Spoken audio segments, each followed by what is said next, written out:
Di dalam usia ini, masa darah muda cepat alir di dalam diri, dan hayal serta sentimen masih memenuhi jiwa. Di waktu itulah ilham kisah ini mulai kususun. Kisah yang mungkin nanti orang berkata, seakan Tuhan menceritakan nasib sendiri. Siapapun dia yang menjadi tokoh dalam cerita ini, hidupnya telah dirundung kemalaman sejak kecil. Dia yatim piatu dan hanya tinggal dengan pengasuhnya.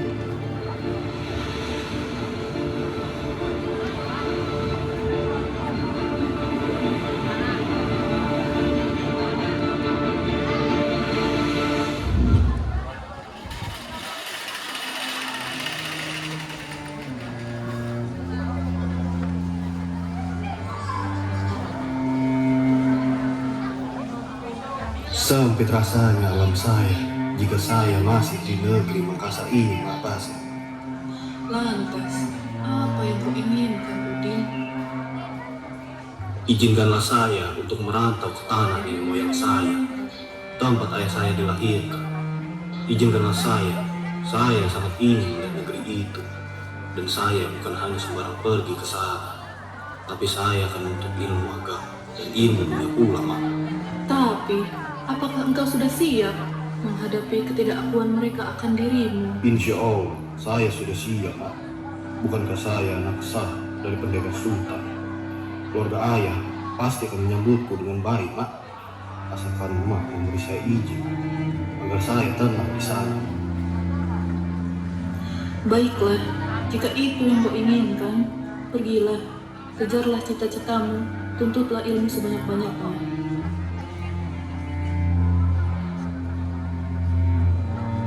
Bawalah harta warisan ayahmu untuk bekalmu di sana. Saya akan membawa warisan itu, tetapi tidak semua, Mak. Lipat gandakan saja uang sisanya untuk bekal saya dan Mak di sini. Saya hanya akan meminta 15 atau 20 ribu saja tiap bulannya. Baiklah, jika memang itu yang menurutmu yang terbaik, Mak tidak ada hak untuk memaksa dan melarangmu. Pergilah kau, Zainuddin. Mak ikhlas. Baik-baiklah kau di sana. Saya akan pergi besok ke Minangkabau. Saya akan menyiapkan segalanya sekarang. Pergilah Zainuddin merantau ke tanah kelahiran ayahnya, tanah Minangkabau. Tak pernah terlintas di pikirannya bagaimana dia akan menghadapi kedekatan dan apa yang akan terjadi ketika di sana. Dia hanya memikirkan kesenangan yang akan dia dapatkan di negeri itu. Padahal berjuta kesedihan menanti dirinya di sana.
Permisi, selamat siang.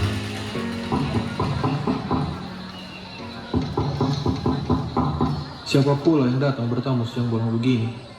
Aku tak tahu, Pak. Mungkin kerabatmu. Ah, mungkin saja. Kalau begitu, biar aku saja yang menemuinya.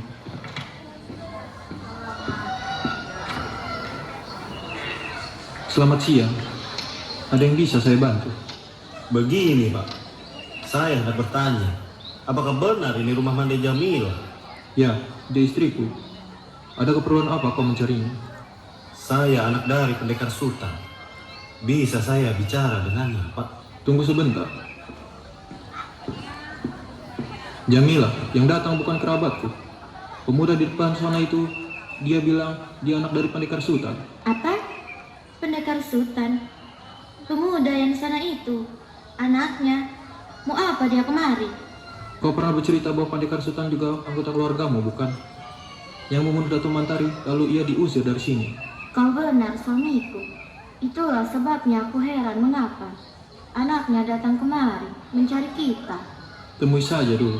Baiklah. Kau bilang tadi, kau adalah anak dari Sultan? Betul, Mande. Nama aku Jainuddin. Masuklah dulu. Kita bicarakan semuanya di dalam. Terima kasih, Mande.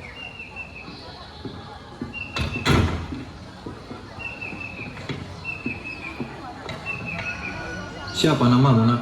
Oh, maaf. Tadi aku lupa memperkenalkan diri. Nama aku Jainuddin. Lalu, sebenarnya ada keperluan apa kau datang kemari, Zainuddin? Begini, jika Mande berkenan, saya ingin menumpang tinggal di sini.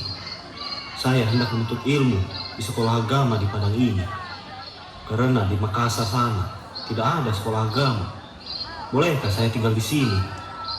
Kau orang Makassar, bukan? Iya, saya memang datang dari Makassar. Ibu saya orang Bugis, Habibah namanya. Tapi ayah saya berasal dari Padang, bukan? Di tempat inilah dia dilahirkan. Entahlah, kau terlihat seperti orang asing. Adat kita berbeda. Bagaimana suamiku? Bolehkah ia tinggal di sini? Mau bagaimana lagi? Aku tak mau dianggap sebagai baku atau sanak saudara yang tidak bertanggung jawab dan suka menelantarkan kerabat sendiri. Baiklah Zainuddin, kau boleh tinggal. Terima kasih, Mande. Terima kasih banyak.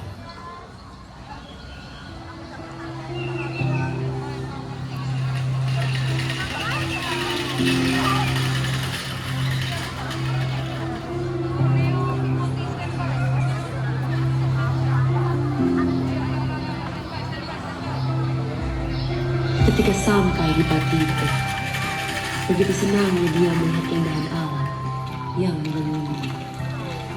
Dia tinggal di rumah Bakone, rumah Mande Jamila.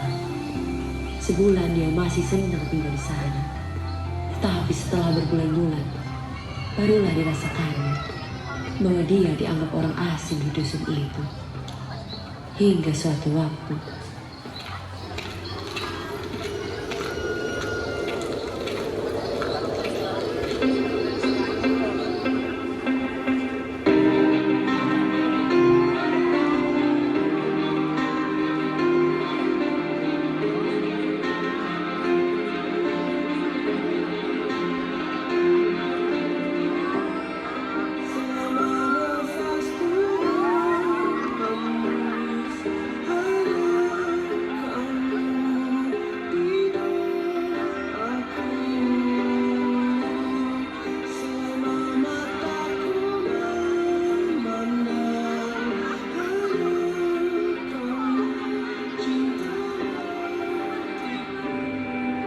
Siapa itu?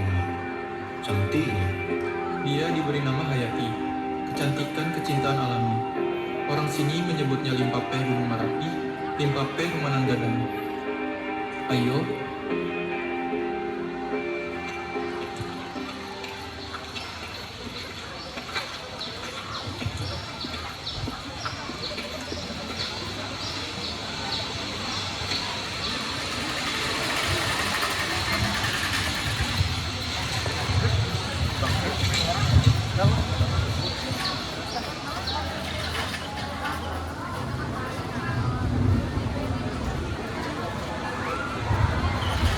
Hujan yang sangat lebat mengguyur daerah itu. Terteduhlah Zainuddin di suatu tempat, meskipun padahal dia menyapanya. Tak lama,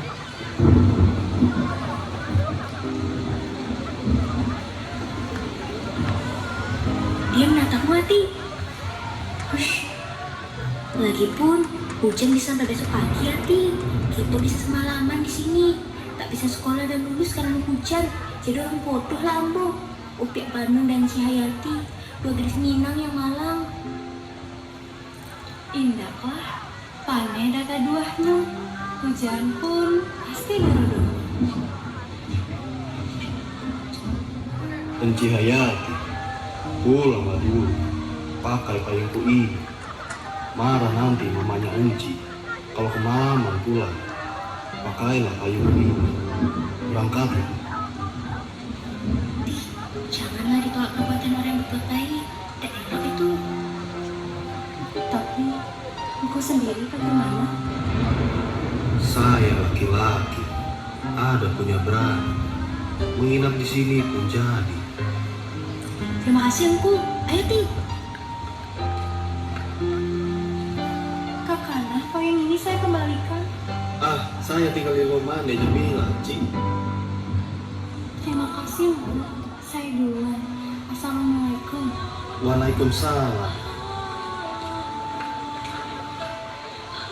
Cantiknya dirimu, Hayati. pergilah Hayati dengan tenangnya menggunakan payung Zainuddin. Sementara Zainuddin masih terpaku dan sangat mengagumi kecantikan Hayati. Jatuh hati ia pada gadis berdarah Minangkabau itu.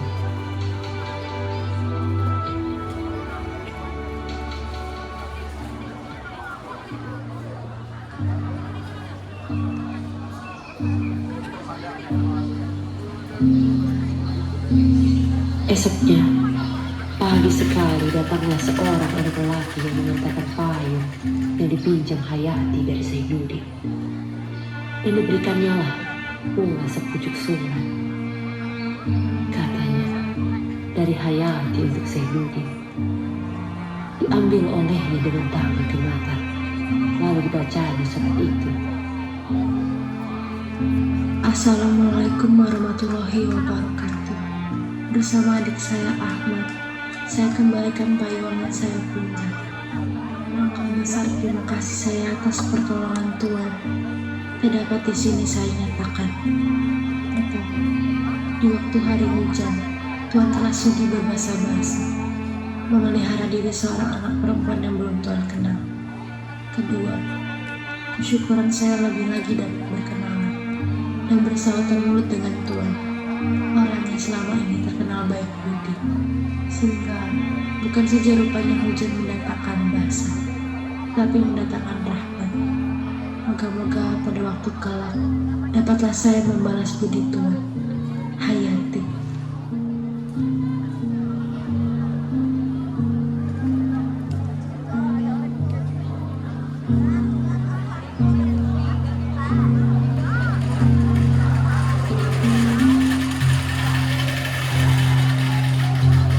Pada suatu hari, di waktu matahari hendak terbenam, Zainuddin meminta orang memberikan sepucuk surat untuk Hayati yang sedang mengambil air.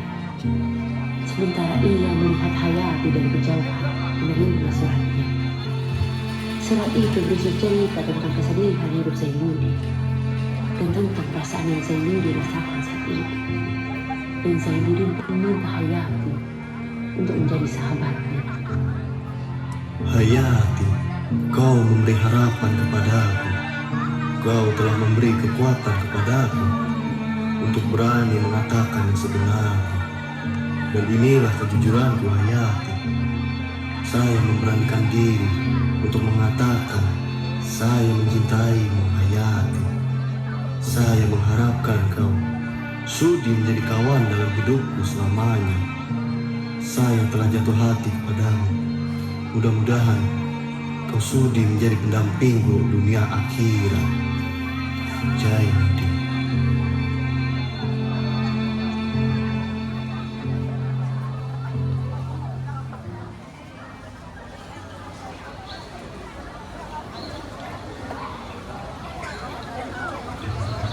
Engkau Zainuddin, Hayati, dari mana engkau? saya dari tempat biasa ku menulis. Menulis apa? Menulis karangan dan hikayat Hayati.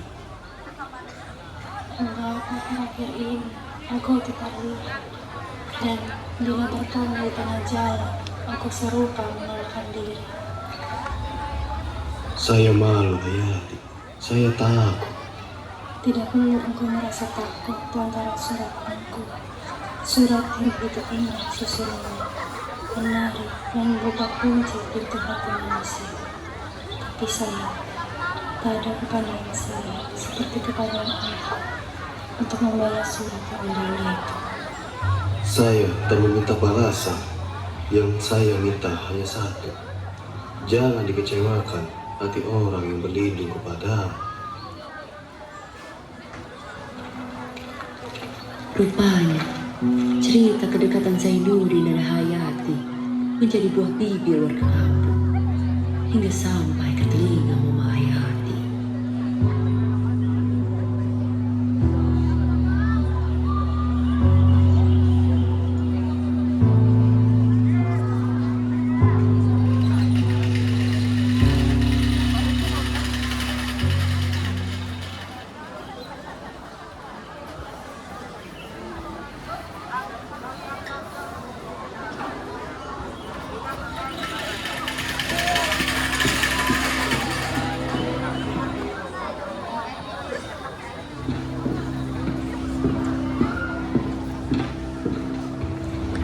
Assalamualaikum.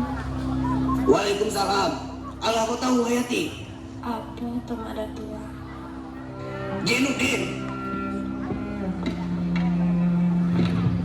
Jainuddin alang ku suruh apa ya dari ketipu. Kalau niatnya mantu ilmu macam nyati semulu. Lebih rancanya kepada panjang atau begitu di sajo. Inyo pun lah tahu. Apa sebab ada tua menyuruh pai? Banyak banget ini orang dirinya ke dari kau. Tapi hubungan kami suci ada tua. Tindak pacah-pacah, parahnya nak malah pas-pasan. Hati, ijan kau kuat kampung dari kita tidak nak baca. Cinta hanya yang dongeng dalam kitab saja. Kualin paper rumah nang gadang, Jainuddin dah bersuku. Malu kadang namanya. Penjatuhan namo, merusak ini mama, merusak orang kampung, meruntuh rumah jauh tanggo, kampung halaman indah kau tahu. Gunung Merapi masih tegak kau menjual. Ada keselingkuhan, indah lapar dia hujan, indah lakak. Zainuddin, nak mana pun jangan merugi. Iya, mama biar hati jadi bininya.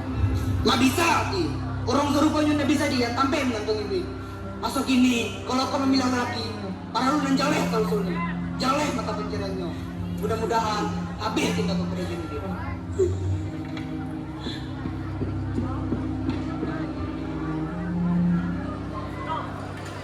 Keputusan Madratulah mengusir Zainuddin di tempat itu sungguh mematahkan hati Hayati. Barulah saja ia mengenal laki itu, langsung dipisah secara paksa oleh keluarga sendiri. Lantaran Zainuddin tidak tulai menangkapnya. Begitupun dengan bakonya, Manda Jamila. Ia mengatakan bahwa sebaiknya Zainuddin pergi meninggalkan dusun demi kebaikan Hayati. Berat hatinya, menangis jiwanya. Berpisah dari wanita yang ia temui di dusun ini, pupus harapannya. Namun, ketika beberapa meter dia pergi dari kampungnya, dilihatnya seorang perempuan yang sedang menunggu di dusun. Hayati, Engkau Zainuddin, seperti tak kubiasakan lagi. Zainuddin, saya dengar pagi ini kau akan meninggalkan batu itu. Walaupun kau pergi, jiwamu akan selalu dekat dengan jiwaku. Zainuddin, cinta itu bukan melemahkan hati, bukan membawa tangis, tetapi cinta itu menguatkan hati, menghidupkan pengharapan. Berangkatlah engkau, biar Tuhan yang memberi perlindungan bagi kita berdua. Hayati, saya putus asa atau timbul pengharapan dalam hidup yang belum tentu di dunia ini. Semuanya bukan bergantung pada diriku, bukan pula pada orang lain, tapi pada kau, Hayati. Kau sanggup menjadikan saya seorang yang gagah berani. Kau pula yang sanggup menjadikan saya sengsara selamanya. Kau boleh memutus harapanku. Kau pun sanggup membunuhku. Zainuddin, hati saya dipenuhi cinta kepada kau. Dan biar Tuhan mendengarkan bahwa kaulah Zainuddin yang akan menjadi suamiku kelak. Biar tidak di dunia, kaulah suamiku di akhirat. Saya tidak akan kiamat atas janji, tidak akan berdusta di hadapan Tuhan. Disaksikan Allah nenek moyangku. Berat sekali sumpahmu, Hayati. Tidak berat, itulah kenyataannya. Dan jika kau berjalan jauh atau dekat sekalipun, dan tidak kembali dalam masa setahun, 2 tahun, 10 tahun, hitam negeri batu pun ini baru kau kembali. Saya akan tetap menunggu. Carilah kebahagiaan kita, kemanapun kau pergi. Saya akan tetap untukmu. Dan jika kita bertemu kembali, saya akan tetap bersih dan suci untukmu, untuk kasihku untukmu, Zainuddin. Baiklah, Hayati. Saya akan berangkat dengan harapan itu. Harapan yang hampir hilang sebelum berdiri di sini. Hayati, kirimilah saya surat-surat. Akan saya kirimi sebisa mungkin. Akan saya tanamkan segala perasaan. Sebagaimana pepatah selama ini. Dengan surat, kita bebas melakukan perasaan. Hayati, berilah saya satu tanda mata ajimatku dalam hidupku, dan akan kuwasiatkan meletakkannya dalam kafanku ketika ku mati. Berilah.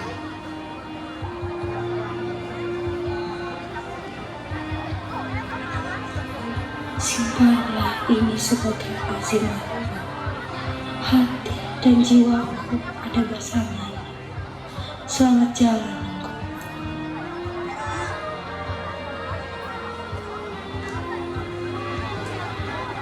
Harapan yang tadinya hilang, kini membara pada diri Zainuddin. Dengan keyakinannya pada janji Hayati yang tak akan pernah terikat. Pergilah Zainuddin dari dusun Matipu dan berjanji pada dirinya, ia akan kembali pada Hayati suatu saat nanti.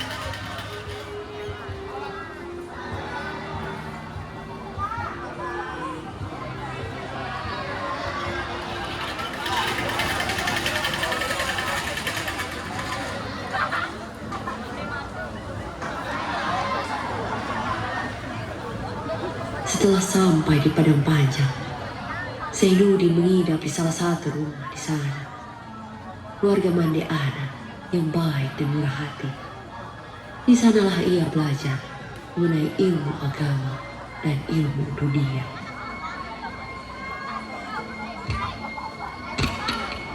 Mandilah rundingkan jauh si Muluk. Muluk menempati bilik yang di belakang, nak Zainuddin yang di depan. Iya, Mande. Kemana Bang Muluk tuh, Mande? Kak pasalah inyo padi, namanya juga Parewa. Nak Zainuddin kamarnya di situ, letakkanlah dulu barang. Iya, Mande.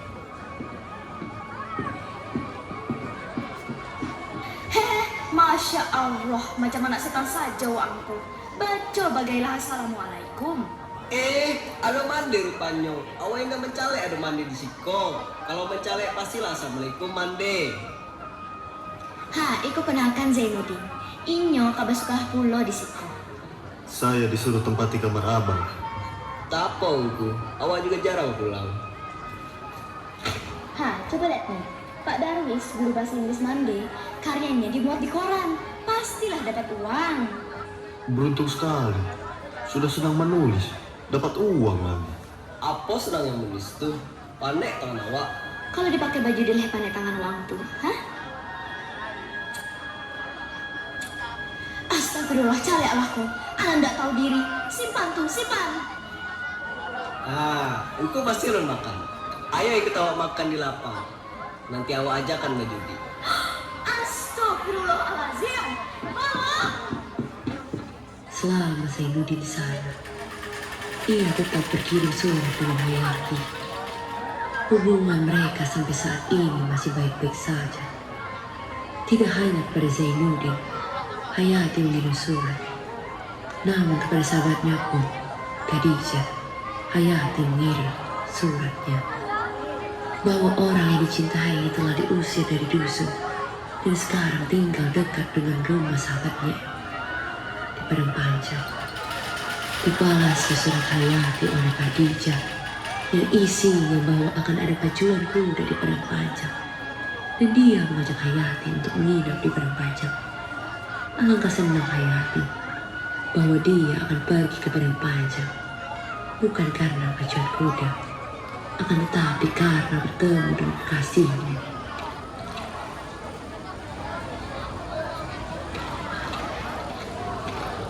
Hai Hayati. Akhirnya sampai juga kau di rumahku. Khadijah, Ati, ini udah Sofian, tunanganku. Ini sahabatku Hayati. Assalamualaikum. waalaikumsalam. Selamat datang Hayati. Itu Bunda. Bunda. Assalamualaikum Hayati. Waalaikumsalam, Bunda. Mana udah Ajis? Belum tiba kah Khadijah? Hayati, kau sudah bertemu dengan Uda Ajis, kakaknya Khadijah itu. Bunda, Khadijah. Itu Ajis. Uda Ajis? Itu sahabatku Hayati. Mari, Dija kenalkan.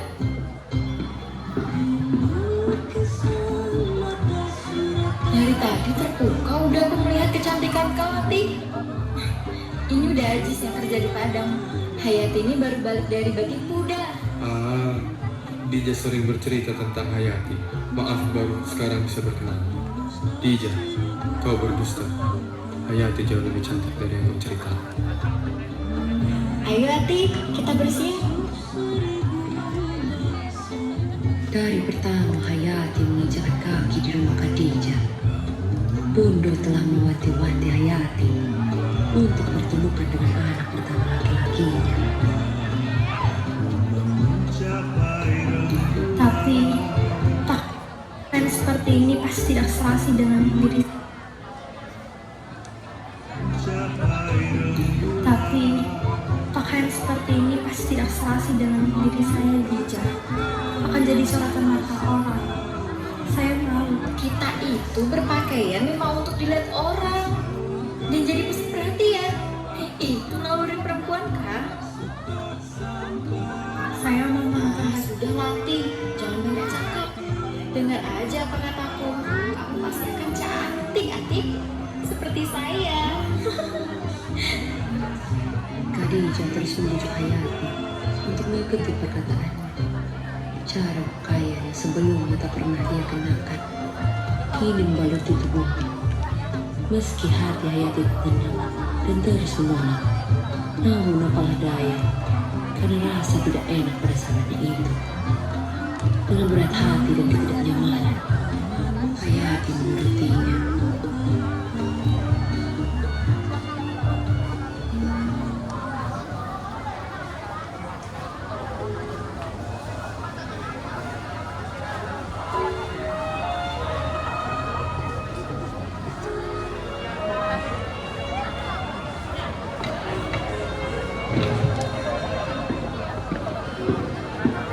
Ati cantik sekali. Gaun ini indah dipakai di tubuh Ati. Cantik. Terima kasih, Bunda. Oke, sudah siap. Ayo. Ayo.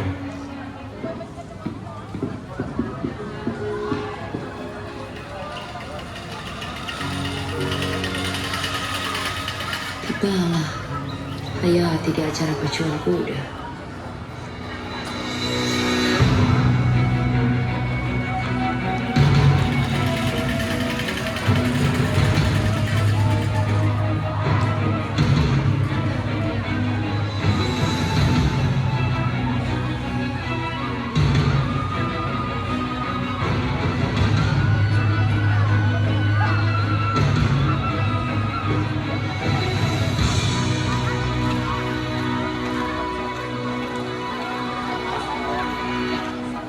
Aku yang terusir jauh, semilih hati yang tersuci, yang tersesat oleh cinta, dan selalu dibuang jauh.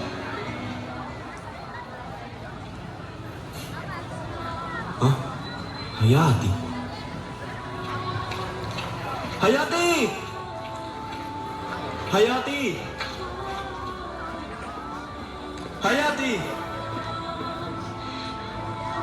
Kau Hayati? Zainuddin? Siapa ini Yati? Iya Zainuddin. Oh, seperti ini rupanya. Dija, kau. Ati, ayo. Maaf aku, kami harus pergi. Ati, siapa laki-laki itu tadi? Iya Zainuddin. Rupanya kawanmu itu orang alim ya Hayati. Nonton pacuan kuda saja seperti hendak mengaji.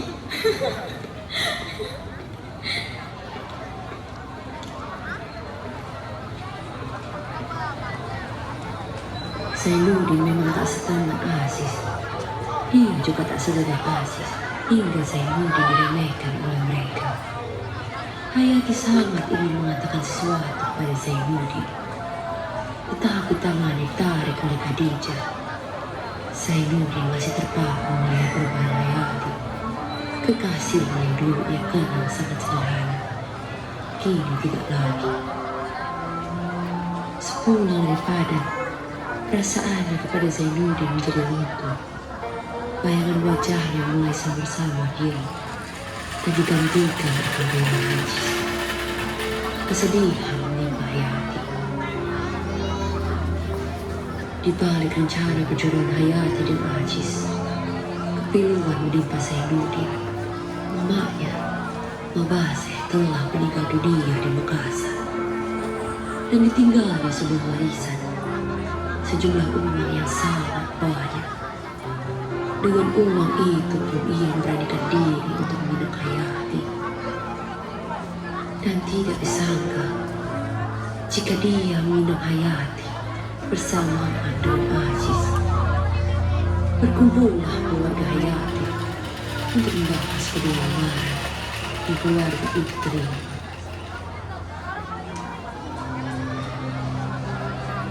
Ati, kau lah tahu mengapa nenek mamaku berkumpul.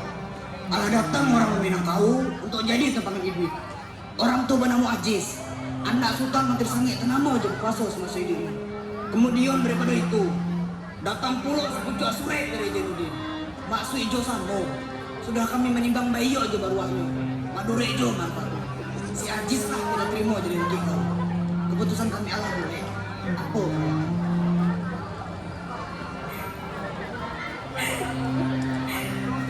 Maaf mak datua. Cinta Hayati. Masihlah ketek Kak Zainuddin. Mampu malu saja.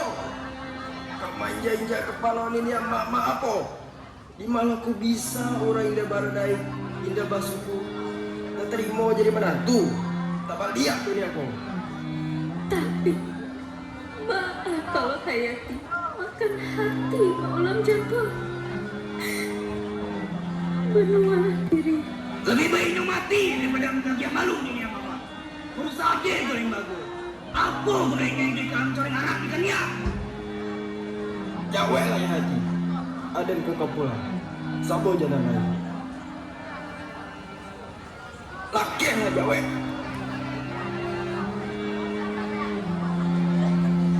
Jawab!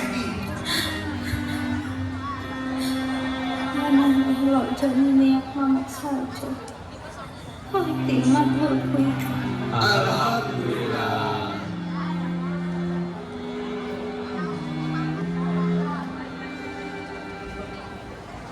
Berdebar-debar bola Zainuddin. Seketika datang sepucuk surat yang tertulis dari Dato' di Fatima. Begitu teririsnya hati Zainuddin ketika dibacanya bahwa surat itu isi penolakan Dato' atas lamaran Zainuddin terhadap ponakannya Hayati. Sedih sangat hatinya. Zainuddin mengirimkan surat kepada Hayati sebanyak 3 surat yang isinya menceritakan kemalangan saat ini. Masih tak percaya ia bahwa Hayati akan melanggar sumpahnya.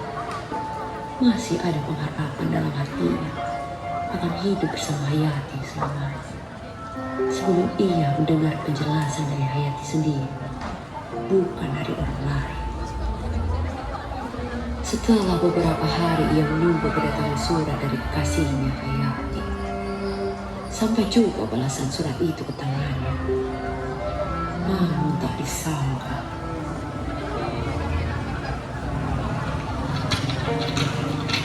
Engkau Zainuddin, ini bukanlah perkawinan harta dan kecantikan. Saya yang telah mengambil keputusan untuk bersuami muda haji. Malah saya dalam hati saya sendiri, sehingga saya terima tawaran ini Muhammad saya. Kita akan sama-sama menangis untuk sementara waktu. Namun kelak, aku akan sadar bahwa hidup seperti inilah yang telah dipilih Allah buat keberadaan engkau. Engkau pilih sajalah seorang istri yang lebih cantik dan kaya daripada saya. Aku tahu, saya adalah seorang gadis miskin, dan aku pun hidup dalam mengharapkan tak cukup untuk menegakkan rumah tangga. Akan lebih baik kita singkirkan perasaan kita dan berpisah. Marilah kita bersahabat selamanya. Dan sekarang, aku lupakanlah segala hal yang telah berlalu. Hayati. isi surat itu mampu membunuh jiwa seorang Zainuddin. Berdebar jantungnya, masih tak menyangka ia akan kalimat-kalimat untuk tuliskan Hayati di atas itu. Mampu membunuh jiwa. Dengan air mata Hayati bersumpah di depannya, namun Hayati sendiri pula yang mengingkarinya. Teganya dirimu Hayati. Hingga tibalah hari pernikahan Hayati dengan Aziz. Hayati pun sangat berbahagia dengan keberlangsungan pernikahan. Dia sama sekali tidak terpikirkan mengenai Zainuddin.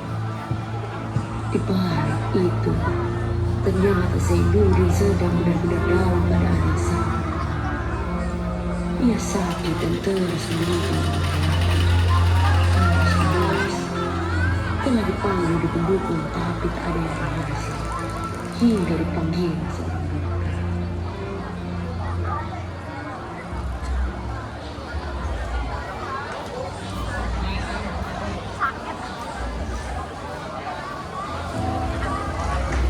Saya mau pulang, Mandi.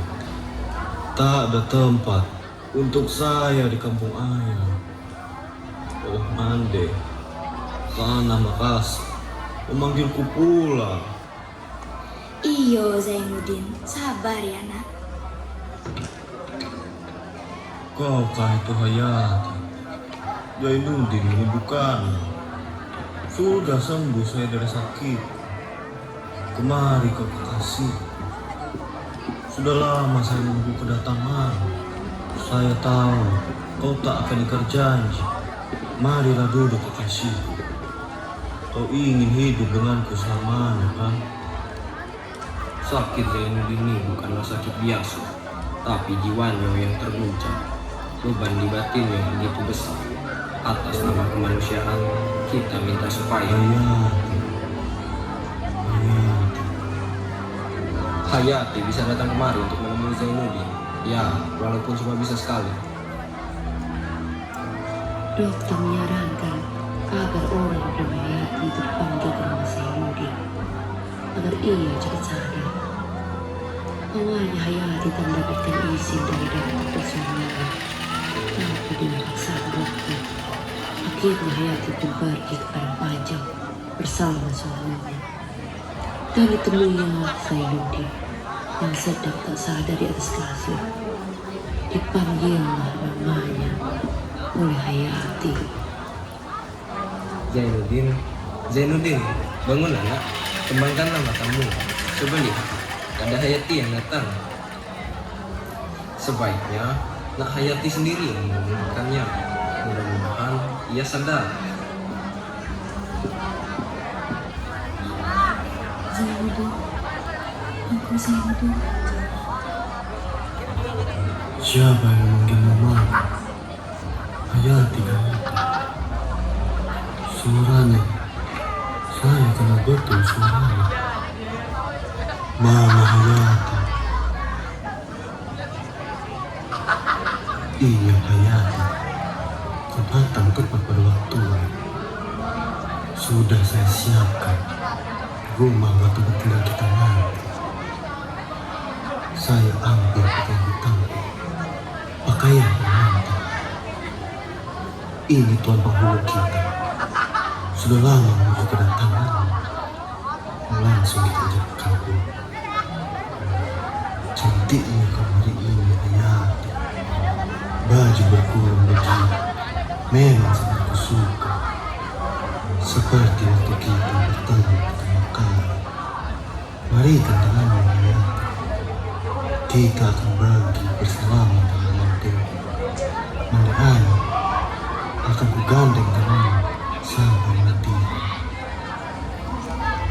Hai kekasihku, mengapa kamu mundur maju? Oh, sudah kepunyaan orang lain. Sudah hilang dari genggamanku. Haram saya menyentuh tanganmu.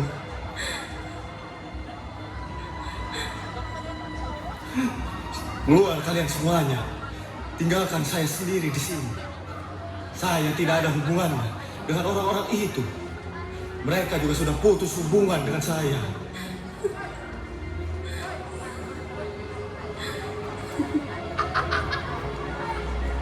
Buat apa menorong orang macam itu? Jangan kau temui lagi dia. Udah rusak otaknya. Kita pulang sekarang. 2 bulan lamanya Zainuddin sakit. Memang jiwanya sudah sadar, tapi tidak dengan pikiran. Ia seperti orang yang ingatannya sudah tak ada. Tak lagi yang menulis, tak lagi yang merasanya seperti dahulu kala.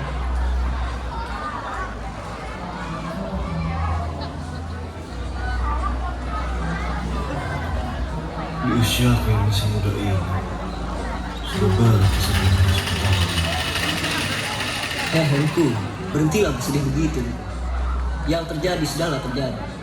Engku sudah banyak menuntut ilmu di psiko, budi pekerti dan kesopanan dan pikiran yang luas dalam kurai. Janganlah lebih lemah dari kami para parewa yang tak kenal baca bismillah. Tidak baik hidup yang mulia ini terkurung semata-mata hanya memikirkan perempuan. Perempuan yang kau junjung tinggi itu telah berkhianat, memungkiri janjinya. Di sini engkau sengsara, bersakit-sakitan, sedangkan dia sedang menikmati masa pengantin baru dengan suaminya. Engkau ini orang pintar, kenapa harus hancur oleh perempuan? Di mana letak pertahanan kehormatan yang ada pada seorang laki-laki? Jangan mau hidup engkau dirampas dan dibinasakan oleh perempuan itu. Engkau mesti tengah kembali. Coba engkau lihat lagi dunia yang lebih luas dan masuk ke dalamnya. Di sana masih banyak kebahagiaan dan ketentraman tersimpan. Engkau pasti bisa melakukannya dan mengecap bagaimana nikmatnya kebahagiaan dan keberuntungan itu. Cinta bukan mengajarkan kita untuk menjadi lemah, tapi membangkitkan kekuatan. Cinta bukanlah melemahkan semangat, tapi membangkitkan semangat. Tunjukkan pada perempuan itu bahwa engkau tak akan mati lantaran dibunuhnya. Semangat? Ya, semangat. Banyak orang-orang besar yang kalah dalam kecintaan, lantaran kekalahan itu diambil jalan lain. Dia maju ke politik, dalam mengarang buku, dalam mengarang syair, dalam perjuangan hidup. Sehingga dia bisa di atas puncak tertinggi. Dan perempuan itu akan melihatnya dalam mengadah dari bawah. Awak tahu pandai mengarang. Banyak buku-buku terletak di atas mejaku. Banyak karangan-karangan dan hikayat. Kenapa tidak diteruskan itu? Lama tertutup. Bagaimana mungkin bisa memarah? Kata orang ketika ditimpa hal seperti ini, maka terbukalah pikiran untuk buat karangan. Sekarang ini surat kabar dicetak di mana, memberikan kecerdasan pada orang, membuat berita pengetahuan, syair dan mana, cerita dan hikayat. Kalau engkau bisa tuangkan pikiran itu dengan mengarang, aku akan berhasil.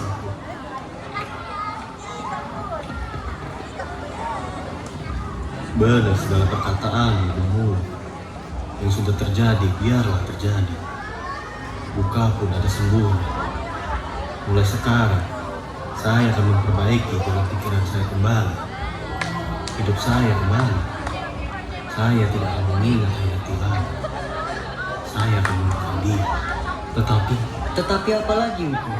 Kalau saya ingin bergerak maju, berjuang dalam hidup saya tidak bisa di sini selamanya. Saya tidak ingin kota Padang ini mengingatkan saya kembali pada apa yang sudah saya di masa lalu itu.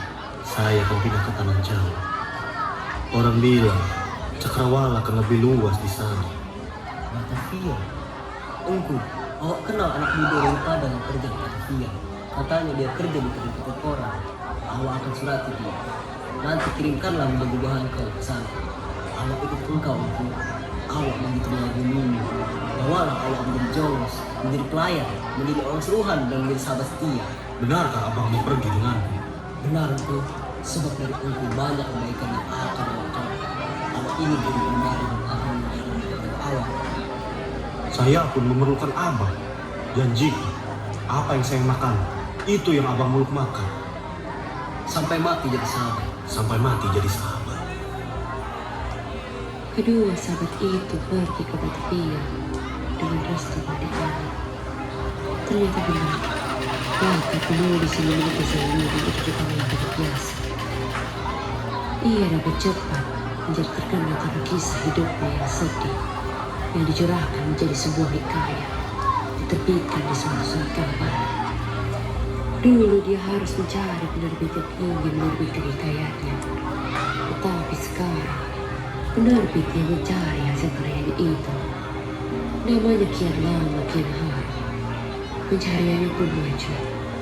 Dia termasyhur dengan nama samaran Meterset, pengharang hikayat. Dari perkumpulan sandiwara Andalas, selepas masalah dari kehidupan Zainuddin, kembali pada kehidupan rumah tangga Hayati dan Aziz. Pada mulanya, Hayati merasa bahwa ia adalah orang yang paling bahagia dalam kehidupan rumah tangga. Namun kebahagiaannya itu hanyalah sementara. Mereka menjadi hidup kekurangan karena kebiasaan Aziz berjudi dan bermain pada perempuan lain. Suatu sore, klub Zainuddin, yaitu klub anak Sumatera, mengundang Aziz dengan Hayati untuk menghadiri pertunjukan opera Trosia karangan Tuan Syakir.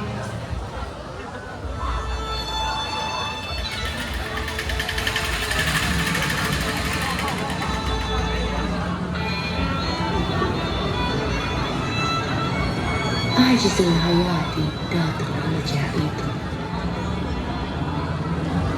Begitu kagetnya Hayati dengan Aziz bahwa ketua dari klub yang mengundang mereka tidak lain bukan dengan Tuan Syakir, yaitu nama baru dari Zainuddin.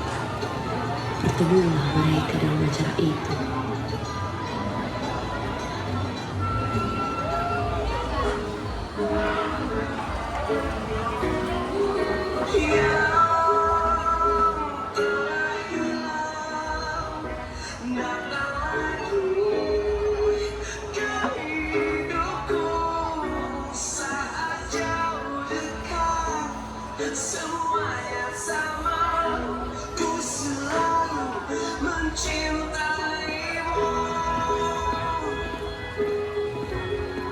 Oh, Tuan Aziz dan Rengkayu Hayati. Kalian sudah lama tinggal di Surabaya ini. Sudah 3 bulan. Anjay, sekian lama di Surabaya. Baru kali ini. Kami pun tak menyangka bahwa pengarang ternama ahli syair masyhur yang selalu jadi buah mulut orang banyak. Lantaran tulisan-tulisannya yang berarti itu adalah sahabat kami, Tuan Zai. Sabir, Tidak ada lagi nama yang lama, karena kurang cocok dengan diri saya sekarang. Nama saya lebih cocok, bukan? Semua nama cocok buat orang seperti Tuan. Bisa saja Kang Ajis ini. Maaf, saya permisi sebentar.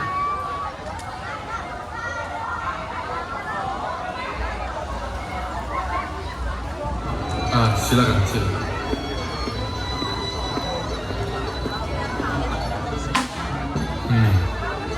Kita tidak perlu kalah.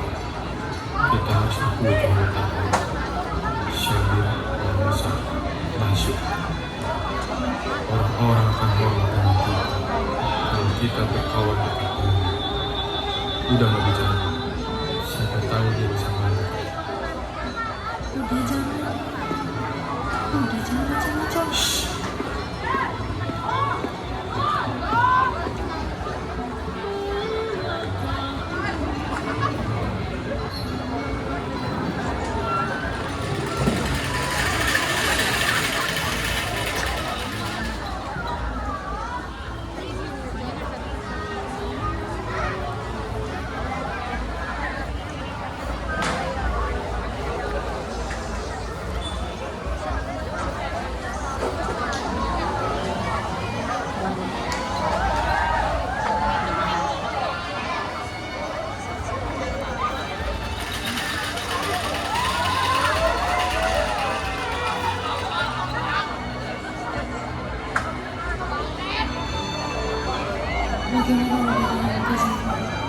Udah bilang, udah ditipu teman kerja hingga kehabisan uang.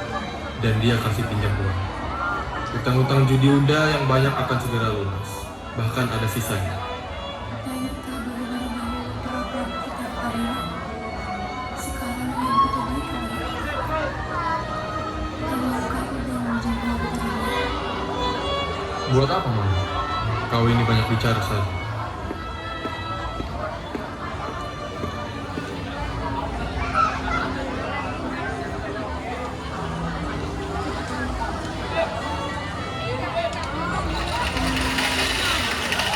Ternyata uang yang dipinjam oleh Ajis kepada Zainuddin tak sepenuhnya ia bayarkan ke hutang. Ia pakai uang itu untuk berjudi kembali, berpoya-poya, bermain dengan perempuan, hingga kehidupan rumah tangga Hayati dengan Ajis kian lama kian memburuk. Sering terjadi pertengkaran antara mereka. Barang mereka semuanya habis, digadaikan oleh Ajis, hingga rumah pun mereka sudah tak mampu untuk membayarnya. Pakaian Hayati juga sudah digadai untuk membayar hutang-hutang, tetapi masih saja menumpuk. Hingga mereka beranikan diri untuk meminta bantuan Zainuddin. Dan untungnya Zainuddin adalah orang yang baik, hingga dia sanggup menolong mereka. Tinggal mereka menumpang di rumah Zainuddin bersama Wuri. Wuri tak mengerti apa yang telah diperbuat sahabatnya. Begitu baik sahabatnya itu.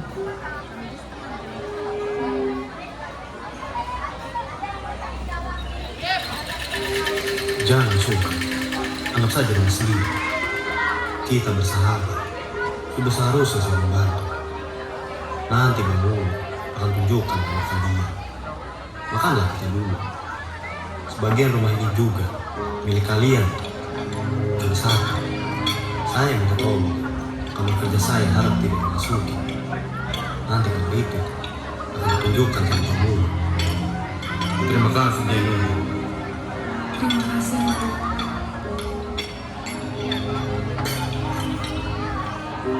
Udah, makanlah dulu. Kalau perut terisi, pikiran akan jernih.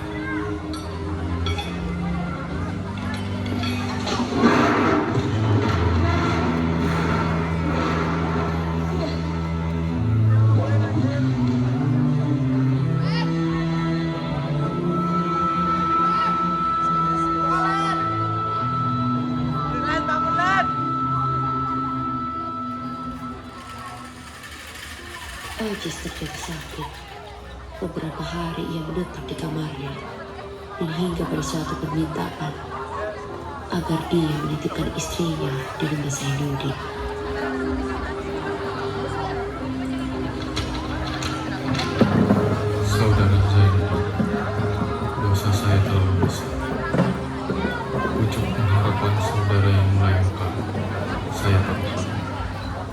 Saya rebut Hayati darimu. Saya pengaruhi keluarganya dengan uang, dengan turunan. Pernikahan kami hanyalah pernikahan kecantikan. Karena itu dengan surat ini, saya kembalikan Hayati ke tangan. Ia saya lepas. Tidak dalam ikatan saya lagi. Saya merasa hanya inilah sedikit balas budi kepadamu dan Hayati. Dari saya yang hina, kaulah yang lebih berhak atas Hayati dan Hayati akan berbahagia bersuami yang cocok dengan jiwa. Hayati, saya kecewakan hatimu. Seringkali kau mati, kucela. Maafkan saya. Saya insyaf Hayati, dan keinsyapan ini akan kutebus. Hapuslah kesedihanmu, kembalikan senyummu yang manis.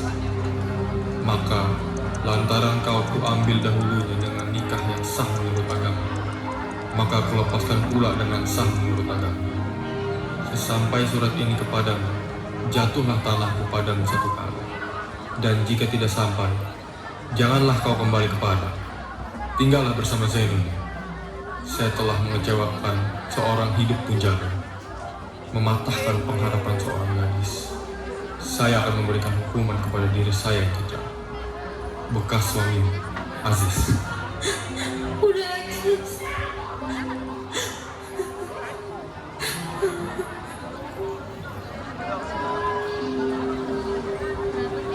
Begitu terpukulnya dia membaca surat itu. Ternyata tidak hanya pada Hayati, surat itu pun sampai ke tangan Zainuddin, yang isinya bahwa Aziz mengembalikan Hayati untuk Zainuddin.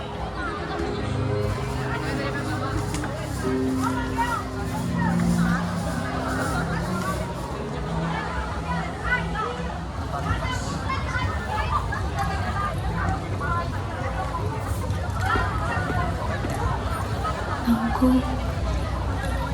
Duduklah. sebulan lamanya saya menetap di rumahku setelah kepergian Aziz. Apalagi akal sayangku. Iya, apalah akan kita lagi?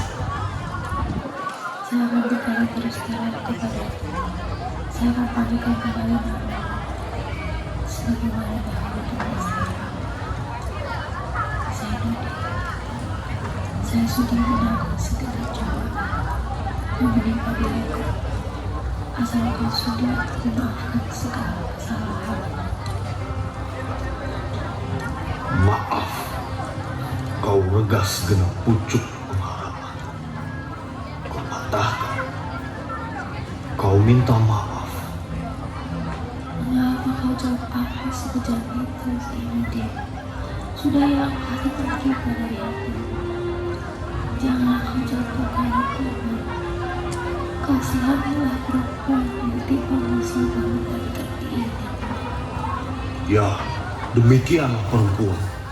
Dia hanya ingat kekejaman orang kepada dirinya walaupun kecil. Dan dia lupa kekejamannya sendiri pada orang lain, padahal begitu besar. Lupakah kau siapakah di antara kita yang kejam? Bukankah kau yang telah berjanji ketika saya diusir oleh nini mamamu? Karena saya tidak tentu. Orang hina dina tidak tulen bina kau. Ketika itu kau antarkan saya ke simpang jalan. Kau berjanji akan menunggu kedatanganku berapapun lamanya. Tapi kemudian kau berpaling dengan lebih gagah. Kaya raya, berbangsa, beradat, berlembaga, berketurunan. Kau kawin dengan dia. Kau sendiri yang bilang padaku bahwa perkawinan itu bukan paksaan orang lain, tetapi pilihan hati kau sendiri. Hampir saya mati menanggung cinta Hayati. 2 bulan lamanya saya tergeletak di tempat tidur. Kau jenguk saya dalam sakitku, menunjukkan bahwa tangan kau telah bercincin, bahwa kau telah menjadi kepunyaan orang lain. Siapakah di antara kita yang kejam, Hayati? Saya kirimkan surat-surat meratap, menghinakan diri, memohon dikasihani. Tiba-tiba saja kau balas surat itu dengan suatu balasan tak tersumbat inti, tak termakan di ayam. Kau katakan bahwa kau miskin, saya pun miskin. Hidup tidak beruntung kalau tidak dengan uang. Karena itu kau pilih kehidupan yang lebih senang, tereng, cukup uang, berenang di dalam emas. bersayap uang kertas.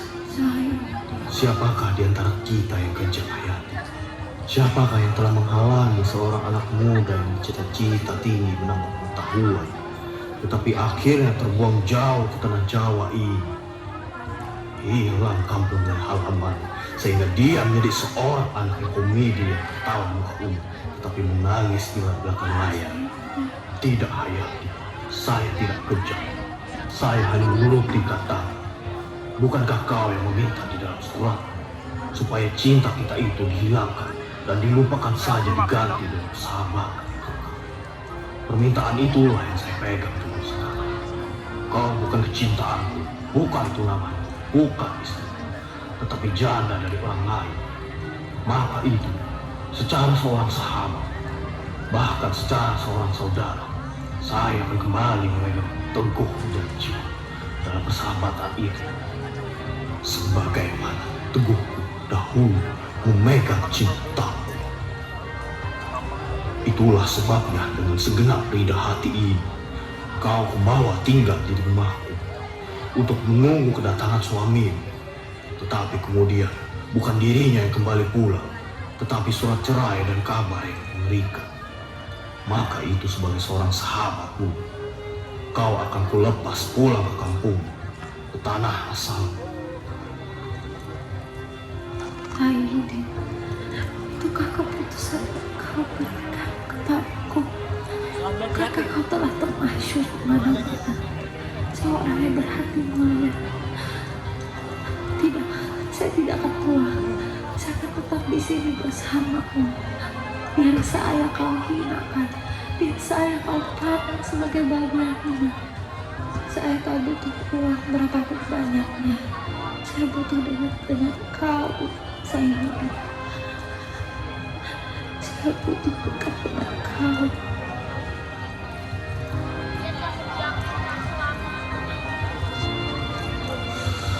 Tidak, pantang pisang berbuah dua kali.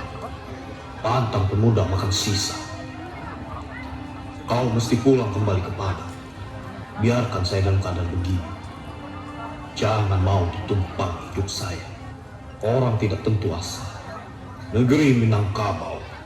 Brother, besok hari Senin ada kapal dari Surabaya menuju Tanjung Priok terus ke Padang. Kapal Van der Wijk. Kau menumpanglah dengan kapal ini. Pulang ke kampung. Bang Muluk akan mengurus semuanya. Saya tidak bisa mengantar. Dan jika sudah kau sampai di kampung, sampaikan salamku kepada Abu Datu.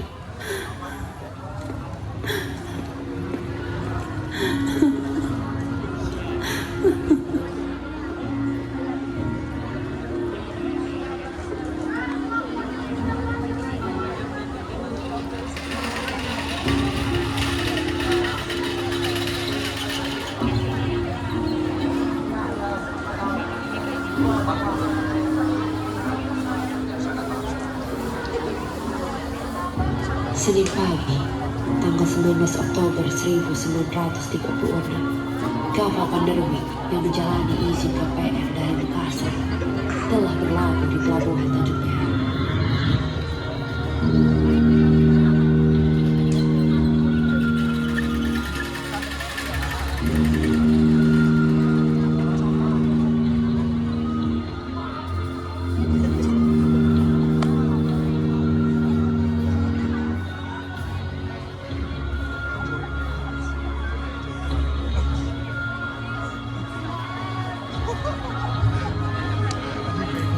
Bang, berdebar untukmu. Hatiku seakan menolak melihat kapalmu.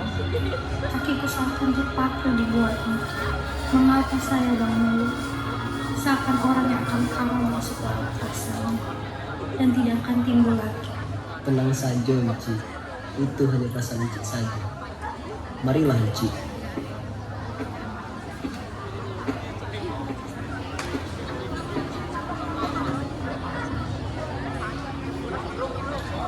Kalau Zainuddin menanyakan gambar ini, tolong bilang, saya minta buat teman saya seumur hidup. Baal kok dipaci taruhi gambar itu. Indah dimasukkan ke dalam kopor. Supaya mudah bila ingin melihat, biar Zainuddin menemani saya dalam perjalanan. Sebenarnya Tidak sampai hati awalnya melencik balainya sama dia. Indak apa Bang Muluk? Sampai hati betul Zainuddin menyuruhku pulang, Bang Muluk. Kuatkan hati Enci yo. Jangan lupakan Tuhan. Insya Allah pasti kita dalam lindungannya. Insya Allah Bang Muluk.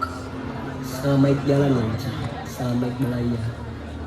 Bang Muluk, tolong sampaikan surat ini untuk Empu Zainuddin. Baiklah Enci. Lepaslah kapal medan yang mewah kandangnya dari pelabuhan menyusuri laut lepas.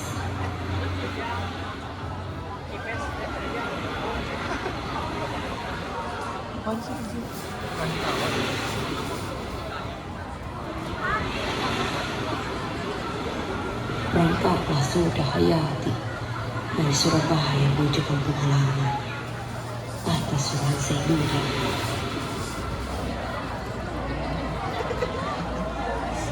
Besoknya, tanggal 20 Oktober, Zainuddin pulang terburu-buru dan mencari Amul di rumah.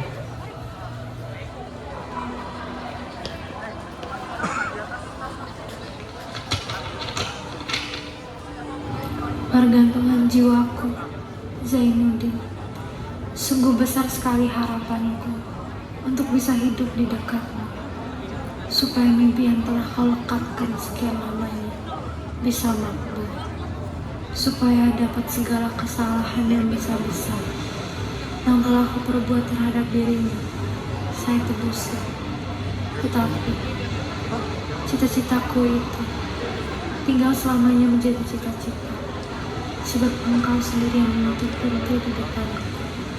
Saya kau larang masuk, sebab engkau hendak mencurahkan segala dendam, kesakitan yang telah sekian lama bersarang di dalam hatimu. Antara memes dan itu, kau ambil suatu keputusan yang maha kejam. Engkau regutkan tali pengharapanku, padahal pada tali itu pula pengharapanmu sendiri bergantung. Sebab itu percayalah Zainuddin, bahwa hukuman ini bukan mengenai diriku seorang. Bukan ia meminta celaka kepada aku saja, tapi kepada kita berdua.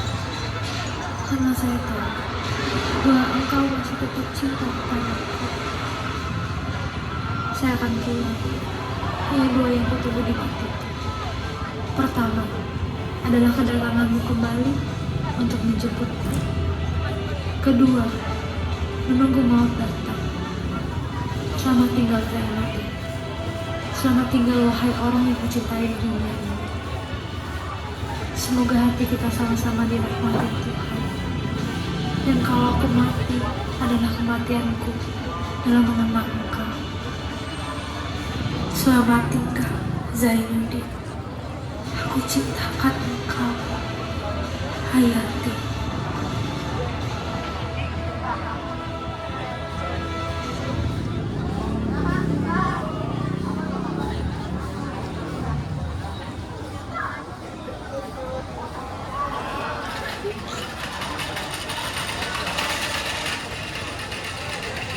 Setelah membaca surat itu, dia pun langsung menyuruh Muluk memesan tiket ke Patipo untuk menjemput Hayati. Namun tak sengaja ia melihat surat kabar yang begitu kagetnya ketika membaca kapal Bandarbi telah tenggelam. Langsunglah pikirannya yang tidak tiba. Dia langsung mencari informasi kemana korban dilarikan. Akhirnya dia mendapat informasi jika korban yang berhasil ditolong dibawa ke Lamongan, Jawa Timur.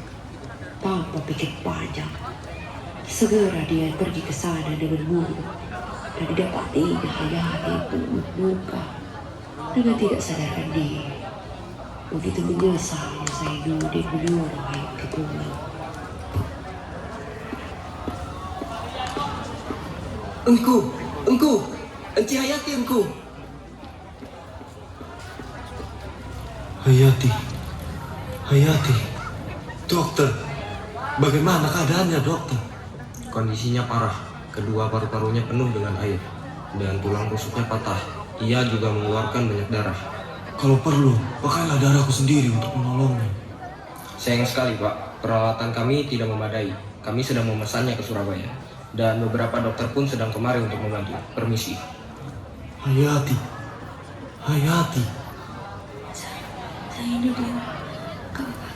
Saya Nudin kekasihku. Hayati. Laut rupanya tak mengizinkan kita berpisah lagi. Ini saya, Jainuddin kekasihmu. Kau akan sembuh.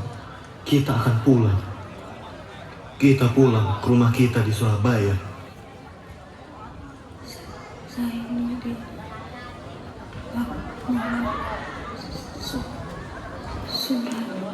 Sudah, Iji. Sudah. Hayati. Hayati. Hayati. Saya Nudin. Kekasihku. Aku dekat dengan kamu. Aku takut. Tidak, Hayati. Kau akan sembuh. Jangan kau banyak bicara. Kita pulang ke Surabaya. Kita akan menikah. Kita hidup berdua. Kebahagiaan cinta ada di depan kita. Saya Nudin.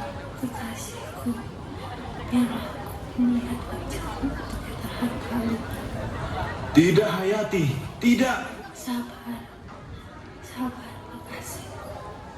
Saya kematian telah dimukaku. Jika aku mati hatiku bahagia. Aku tahu kau masih mencintai. Hidupku hanya buat kau seorang, Hayati. Aku pula bacakan kalimat suci di telingaku. Jangan kau pergi, kekasihku. Saya perlu dekat kau. Jangan. Bacakan kalimat suci di telingaku. Aku mencintai kau Zainuddin. Biar hati kita dirahmati Tuhan. Bacakanlah.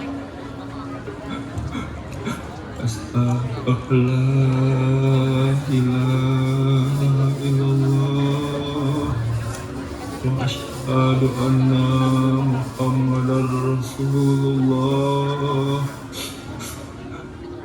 Asyhadu alla ilaha illallah. Wa asyhadu anna Muhammadar Rasulullah. Asyhadu alla ilaha illallah. Wa asyhadu anna Muhammadar Rasulullah.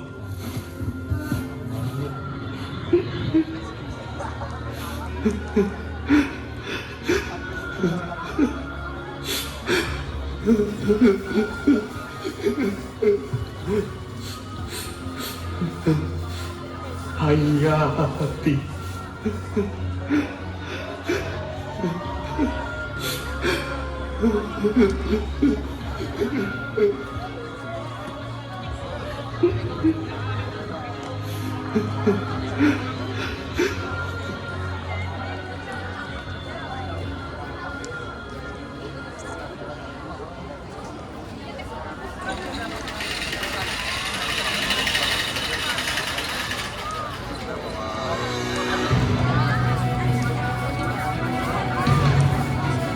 Banyak orang berkata ini adalah hikayat kisah cinta sejati antara Jainuddin dan Hayati.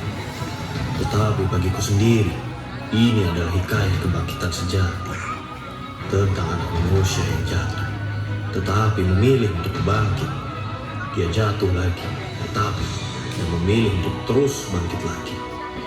Walaupun berkali-kali jatuh, Jainuddin memilih untuk terus hidup, bangkit dari kesedihannya. Kejatuhan bukanlah awal dari kesedihan, tapi awal dari kebangkitan. Jangan pernah kedukaan masuk ke dalam dirimu. Hayati akan selalu ada di sisi Jainuddin selamanya.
Berapa jam sekejap?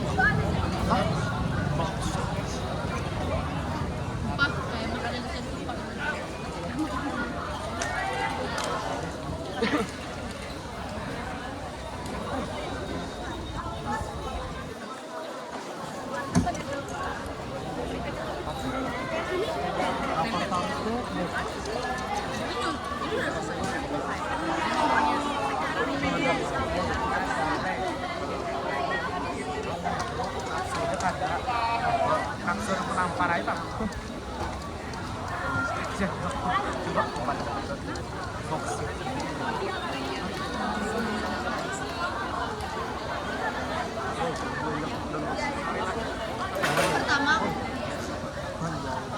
aku keliru.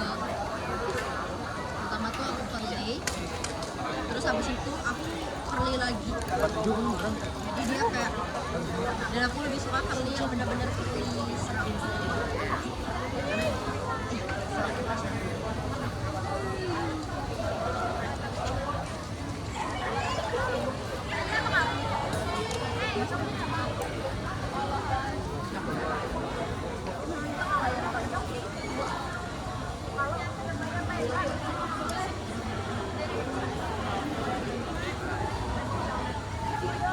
Berapa jam gitu tidur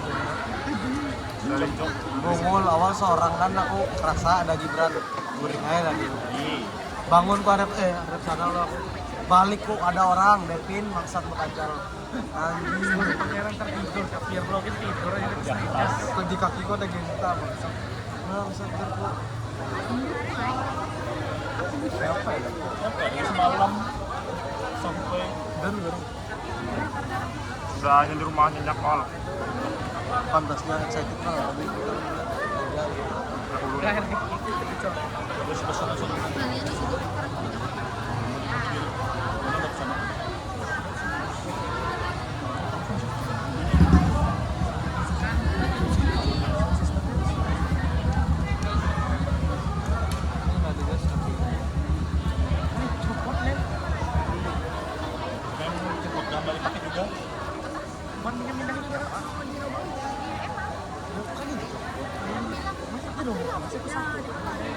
siapa garang-garang kok aku kesel sih liat yang pakai jas tuh mau aku pukul soalnya udah saling oh brengsek berarti ya di kelas yuk kita ya prom makan terus